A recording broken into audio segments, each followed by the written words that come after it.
बहुत समय जादुई कहानियाँ देखने के लिए हमारे चैनल को सब्सक्राइब करें और बेल आइकन जरूर दबाएं। पहले की बात है, एक छोटे से गांव में मीना और टीना नाम की दो बहनें अपनी माँ के साथ रहा करती थी। कुछ सालों पहले ही उनके पिता का देहांत हो गया था, इसीलिए वो अपनी माँ के साथ रहती थी। उसकी माँ सिलाई का काम किया करती थी, उसी से ही उनके घर का गुजारा चलता था। टीना बहुत ही ज्यादा खूबसूरत थी, वहीं दूसरी तरफ मीना इतनी खूबसूरत नहीं थी।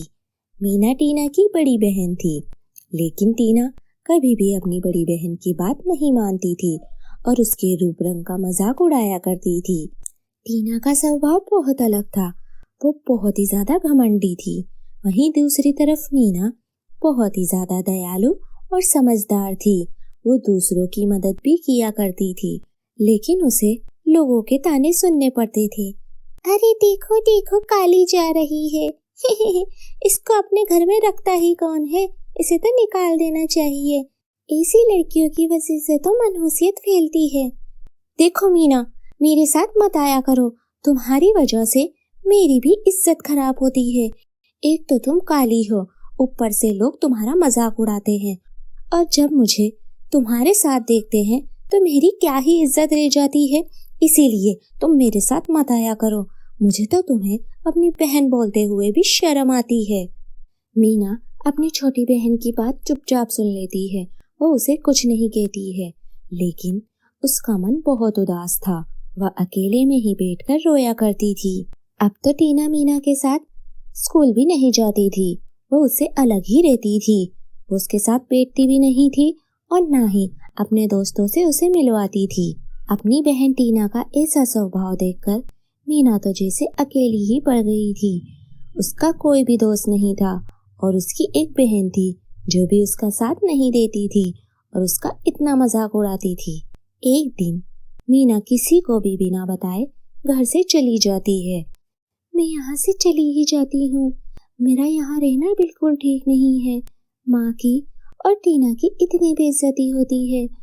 मेरे उनके साथ रहने से उनको लोग इतना सुनाते हैं।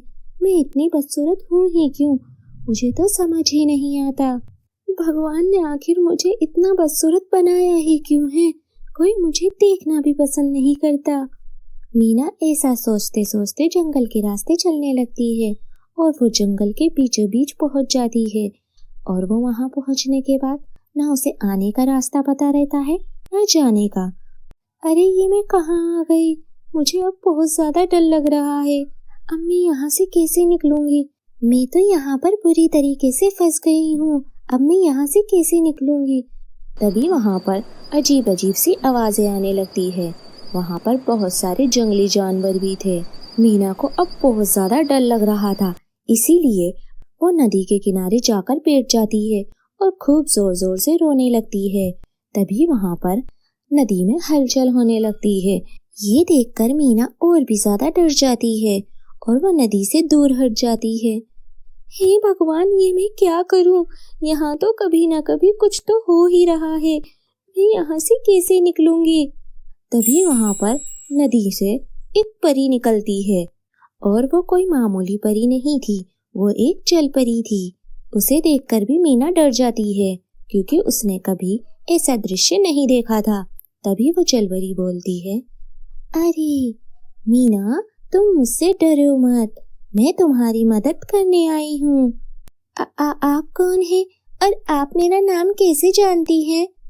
मैं तुम्हारे बारे में सब जानती हूँ कि तुम उदास क्यों हो और मैं ही तुम्हारी मदद कर सकती हूँ। ये लो, ये जादुई मेकअप किट है।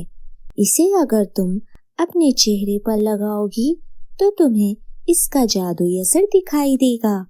मीना वो जादुई मेकअप किट ले लेती है और उसे अपने चेहरे पर लगाने लगती है।